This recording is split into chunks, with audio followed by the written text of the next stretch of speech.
بسم الله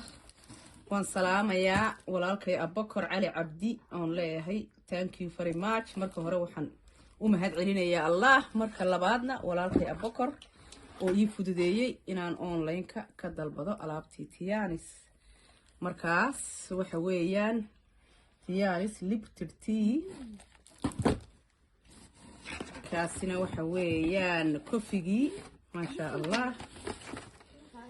marka koowaadna Allah haduuna fududeyn way fududaateen marka waliba way ii iman lahayd isla maalintii nagas dheegii ku xigay laakiinse waxay ku dharaa dareyskaaga si soo sax meel bu ka yara khaldamay marka sida ahaan baan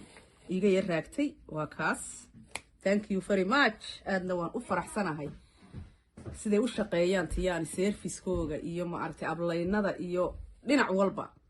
waxaan leeyahay thank you very much I am very happy today kaasina waa Chittison kana waxa ku dhisan kana waxa weeyaan Spirulina kan kalena waa dawadii cabayga ma sha Allah kana waa rasiidkii oo la ii soo raaciyay marka waxaan leeyahay jazakallahu khayr walaalkay oo ii fududeeyay